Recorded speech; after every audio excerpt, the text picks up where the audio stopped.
Отбасың үшін жағымсыздау әңгіме. Ассалаумағалейкум қазақ елі. Қыдырәлі Болман алғашқы бағдарламасын сынаған екен. Бұл туралы Стан КЗ ақпарат агенттігі хабарлайды. Өкінішке қарай, қазақ тілінде мен барған Аман Тасығанның бағдарламасы өткенді қазбалайды екен. 40 жыл бұрынғы болса да, әйтеуір бір кінә табуды, мойныңа тағуды түсірілімнің негізгі фишкасы деп есептейтін сияқты. Қателеспейтін пенде жоқ. Мені тек мақтаңдар демеймін. Бірақ 40 жылғы қидан қылмыс қазып алатындарың дұрыс емес. Кәмелетке толмаған балаларым, менің студент, немесе жас болғанымды пайымдай алар ма екен?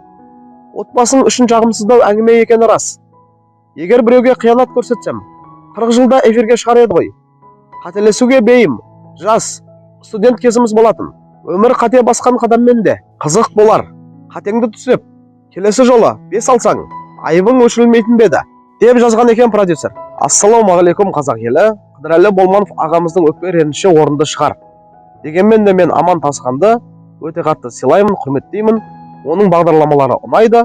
Және де шынымды айтсам, осы уақытқа дейін бірде-бір рет сұрақтарына көңілім толмаған кездер болмаған. Дегенмен де Қыдырәлі Болманов ағамыз бұрында болып кеткен оқиғаларды қазбалайды екен деп ренішін жеткізген екен. Мүмкін осыған дейін бақ беттерінде жарияланғаннан кейін Аман Тасыған ағамыз қайтадан сұраған шығар. Не де болса шу шықпай, барлығы жақсы болсын. Құрметті қазақ елі, сіздер де аман болыңыздар. Барлығы жақсы болсын сіздерде.